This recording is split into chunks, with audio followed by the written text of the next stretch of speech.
So in this video I want to talk about traffic lights. We all know what traffic lights are, but why do we need traffic lights? What is the purpose of traffic lights? And that seems like a very sensible place to start with. So traffic lights are there to give some order, to assign a priority to a road. So we've probably got an intersection of two very busy roads, and if it was just a give way junction, it would be really hard for a couple of the roads to try and get out. However, by putting a set of traffic lights in there, we actually gain a little bit more control, a little bit more flow of the traffic, and that's why we use traffic lights. So as we know that the traffic lights are actually ordering the flow, so what is the sequence of traffic lights and what do they mean? So here we have a sequence of the traffic lights. So we start off with red, moving to red, then amber, then green, then a single amber, and then a red. Okay, so thinking about what sort of lights and what they mean, most people get them wrong. So they start and say red, now that's stop. Yeah, it's a really obvious one. And then they always say red and amber together, that means prepare to go. And it does in a way, but actually technically it means stop. Okay, there's nothing for you to stop you from preparing yourself, but for me you should have been doing that when it's a red light. So actually it's still a stop, and it's giving it a little bit of breathing space for the light that's just turned red to stop the traffic. So there shouldn't be anybody jumping that light. And then green, that clearly everybody knows means go. And then a single amber. Everyone goes, that means get ready to stop. But it actually doesn't. It means stop. And we'll come back to that in a minute. And then the red light, single light, red light means stop. So this single amber here, it means stop. But there is a situation or two situations that you wouldn't really want to stop in. So it means stop if it's safe to do so. Okay, so let's imagine the reasons why we can't stop an amber light. So the first one is everybody gets to coming up to a set of lights, everybody gets to a position where sometimes the lights change that a little bit too late and they just click onto amber. And if we try to stop at that amber light, we'd probably end up going over the stop white line. Okay, and if we stop over that white line, then suddenly our bonnet will be sticking out, we might not be in quite the right position, and we've actually broken the law because we've stopped over that white line. So we need to be able to stop sensibly and safely at that white line. And if that amber light has changed that little bit too late for us, then we're expected to proceed through that amber light. So I always call it at the point of no return. So if I get to a point where it suddenly changes and I know I can't stop, well, I've passed the point of no return, so I'm going to carry on through that light. The second instance is if I've got somebody too close to me on the run up to those lights. Okay, so as I'm coming up, I check my mirrors, I see the amber light go, and I look in the mirror again and I realise the car behind me is just too close behind me. So if I do try to brake and stop at that white line, the car behind me is more likely to run into the back of me. Okay, so in that instance, I would take the view, right, it's not safe, I'm going to carry on going through that light. So as long as I don't go through a red light, I'm fine. Go through an amber, that's fine, but I've got to have those two reasons to allow me to go through those lights. So knowing the sequence, red, red, amber, green, amber, red. But why do we have that sequence of lights? Why do we have a red, then a red, amber? Why don't we just have red, amber, green, amber, red?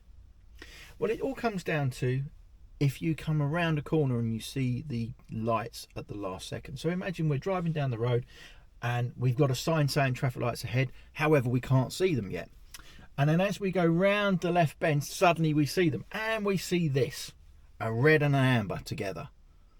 So what's the next one in the sequence? Well, it's green.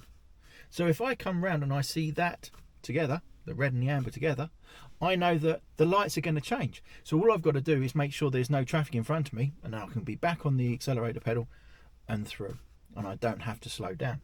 However, if I came round the corner and I suddenly saw a single amber, then I know the next light is going to be red, so therefore I've got to be prepared to stop. So if I come around a corner and I see an amber, I'm off the gas pedal and I'm already starting to slow the car down because I know I'm going to have to stop. And that is the reason why we have sequencing of traffic lights.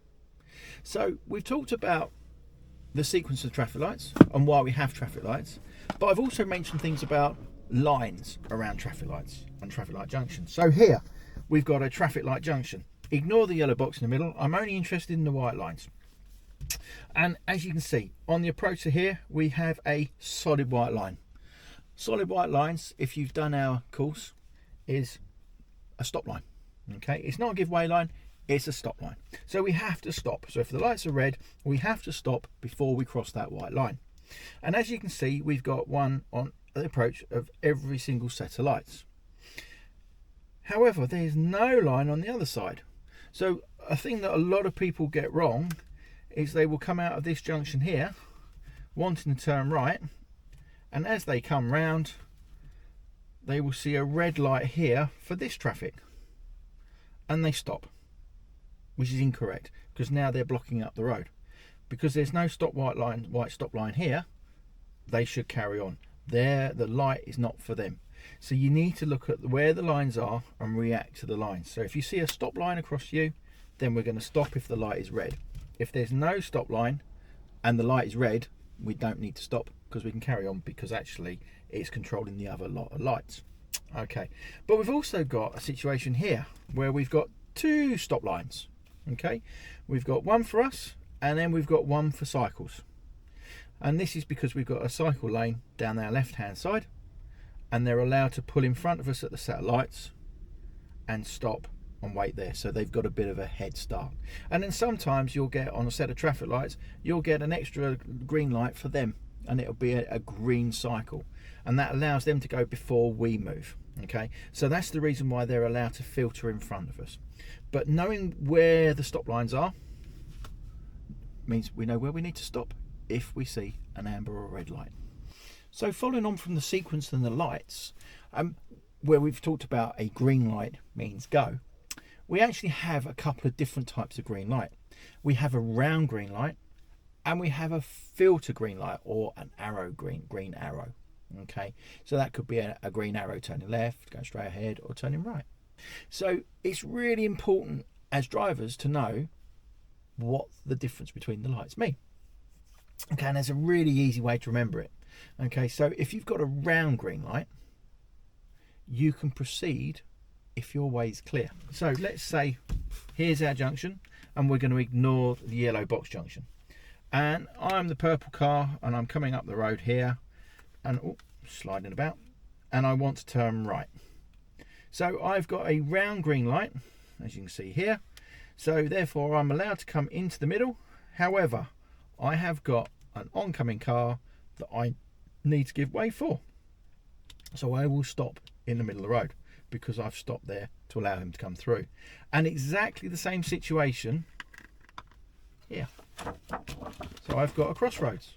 So bearing in mind that the lights here are green, the lights here are red, so these people have to stop and these people can go. This makes this the main road. It's exactly the same situation as here. So if I'm the yellow car and I want to turn right, as I approach, I've now got an oncoming car. I have to stop, so I'm going to stop the car, allow this purple car to come through, and then I make the turn. And that is as if I was under a solid round green light. Okay. If I had a filter green light, then that just simply means, if I'm the yellow car again and I want to turn right, it just simply means that this purple car will be on a red light because I have priority. I have a arrow green light pointing to the right, so therefore I have priority. I don't need to worry about stopping. I'm just going to carry on my way because it's pointing in the direction in which I'm travelling, and it's green and it's telling me I have priority. So let's say we're approaching a traffic light junction, ignoring the yellow box junction again. Okay, we're the yellow car, we want to turn right down here. Okay, and as we approach, we get a green light, and it is a round green light. So round green light means we can proceed if our way's clear. So we come through and we've got this purple car coming through. Okay, so the question is, where am I going to position my car? And it's exactly the same as if I was turning right from a main road into a minor road. I'm going to bring the car forwards. I'm going to stop in the middle of the junction. I'm going to wait for the car to come through, and then I'm going to make my way through. So I'm positioning myself in the middle of the road. Now, that's fine unless you get, let's say, two cars. So let's say we've got some cars coming down here. I want to turn right, so I want to come down here, and I'm going to stop the car in the middle of the road. The only thing is, the red van also wants to turn right, so he's going to position himself here. Now, the problem with this situation is the fact that I'm now being blocked. I can't see. And this is because we're going near side to near side. So the near side of the car is the nearest to the curb. So for UK wide, it's going to be on the left-hand side of the car. The off side of the car is the right-hand side of the car in the UK. So that would be the off side.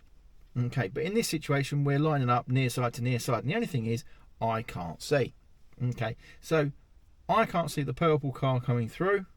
So I've got to be really, really careful. So what I've got to do is, as I approach, I've got to try and edge the car slightly to the right, keeping the car to the right. Sometimes you get boxes in the middle of the road. The boxes will allow you to see where you need to put the car, which makes it slightly easier at times. We've got a box in the middle of the road, and we want to turn right. So suddenly I need to get the car into the box, over to the right hand side. That allows me to see all the way up the side of the car, and I can see what I'm doing, and hopefully the white car will pop over to the right hand side, which makes it a lot easier for me to see as well. So if you position your car slightly to the right, staying within your box, but actually position your car to your right, makes so much difference. And that's where you need to position your car when you're turning right under a ground green light, and you need to stop because you've got cars coming through. Okay. Sometimes traffic lights and traffic light junctions can be absolutely massive and really confusing. There could be multiple lanes, there might be filtered lanes. There's so much going on, and sometimes it's really easy to get lost, especially if you're turning right. And the easiest thing to do is, as you're on and you're sitting there and waiting for the traffic lights to go green, is to have a look. And you're going to look for these bollards, okay? And you've got a yellow bollard with a blue round sign and a white arrow. Okay, them being a blue round sign is giving you an order, and they're telling you where to go. Okay, so basically all you're going to do is follow the arrow. So if you can spot the yellow, and that's why they're yellow, it's to make them look stand out a lot. Okay, and then the blue is then telling you where to go. So if you're really confused, look for them signs, look for the bollards. You should be able to spot them really easy, and then you can work out where you need to go. So always look out for the signage, and it's the same on the approach to a traffic light as well. If you've got multiple lanes in front of you, there'll always be a sign further back, something like this possibly, that will tell you which lane you need to be in, which direction you need to be going in, and you can work it out on the approach. So as you come in, you can think about, right, okay, I need to be taking that lane. Okay, but you need to be starting to work with the signage. So you're working with the lines, you're working with the lights, and you're also working with the signs as well. Okay, and that's what you're going to be marked on your driving test. It's going to be marked on good planning.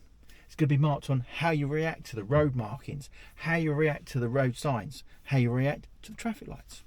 Okay, so you need to get used to actually seeing everything and using everything. So how do we approach a junction? What routine are we going to use to approach a traffic light junction? And it's the same, well, for me, the way I teach is the same for everything else that I teach, which is mirrors, signal, position, speed, and look.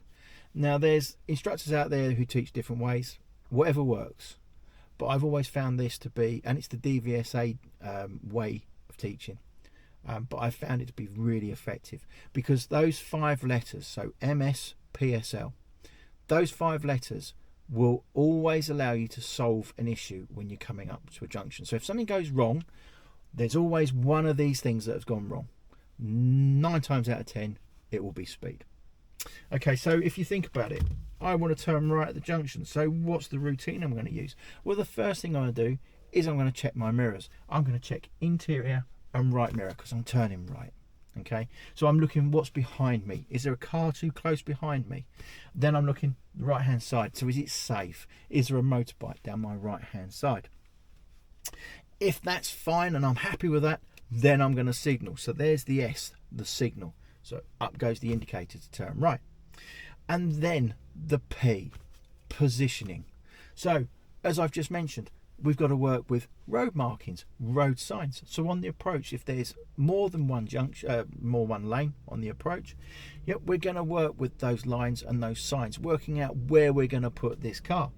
So yeah, as I come in, I'm going to start thinking, right, well, where am I going to put this car? Where's the best place? What makes more sense? What's going to support my signal and give it a really clear intent to the guys behind about where I'm going?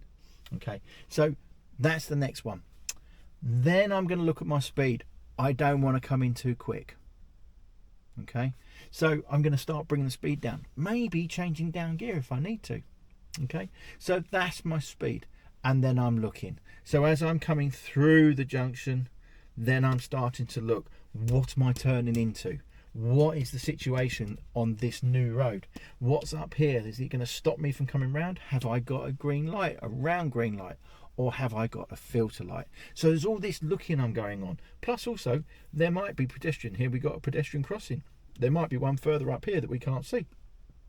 So therefore, I'm looking to see whether somebody's actually crossing when they shouldn't be, which could cause me a slight issue as I come around the corner. So I'm taking that information in. I can't make an informed choice if I haven't got that information.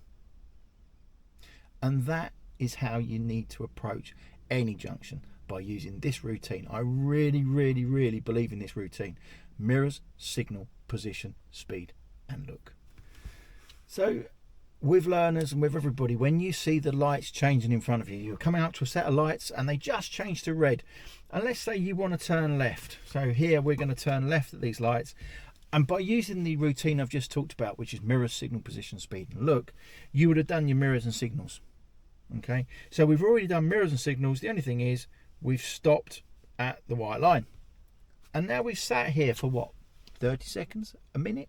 Minute and a half? Depends how big the junction is. And then the lights go green and we go round. Now how safe is that? I've done mirrors and signals back here, and then 2 minutes has probably lapsed before I've moved off again. Things can change. I need to know what's around the car. So just before I start to move the car off, I'm going to do a 3 mirror check. Down the left hand side, is there a cyclist down my left hand side? It's a really sensible check to do. Interior, just to see what's behind me. And then the right hand side, the right mirror. Is there a motorbike coming right down my right hand side before I start to move off? I need that information. Without that information, I'm driving blind, and that's the worst thing you want to do.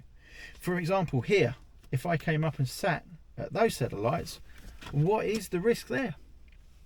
We've got a cycle lane down the left hand side, so it's going to be a designated cycle lane, so there's going to be more cycles using that. So the chances are, if I don't check my left hand side and do the 3 mirror check as I move away, as I turn to the left, there will be a cyclist down my left hand side.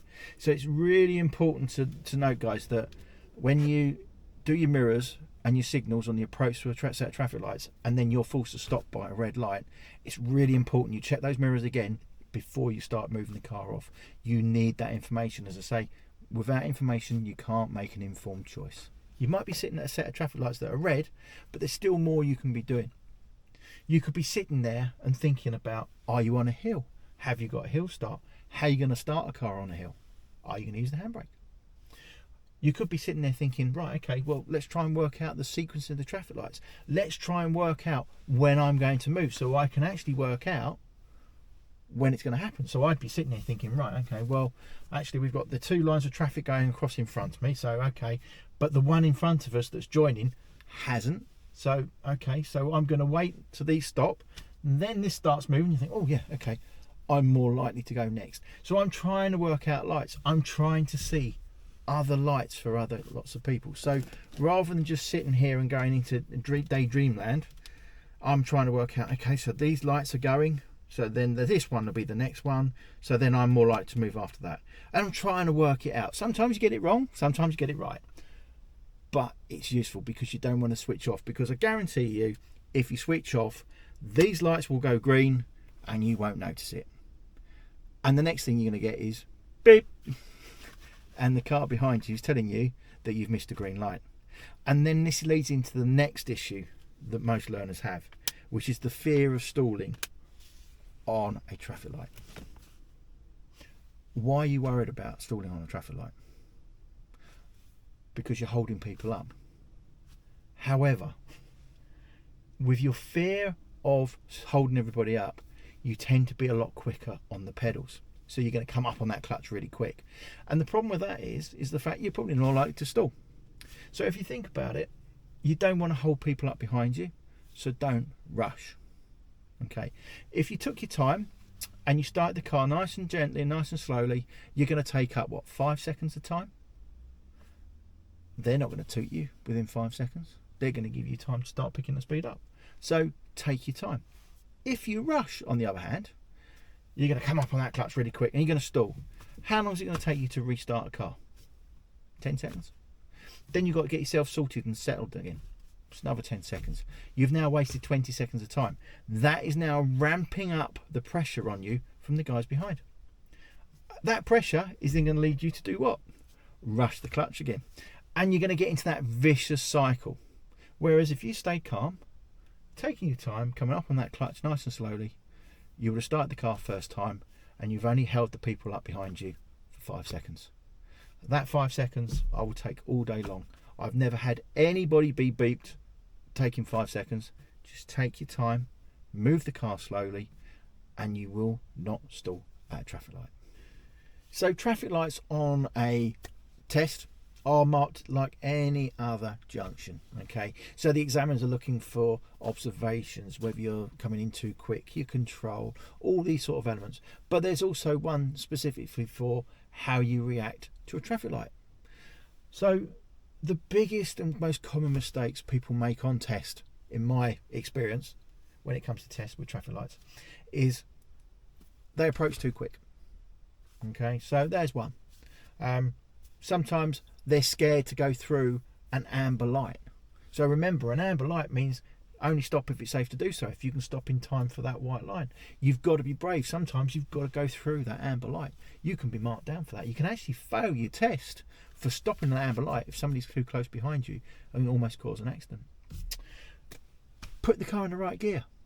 When you sit and you stop, if you're on a flat piece of road, put the car in first gear. It's such a simple thing to do, but it can have such an impact on your test.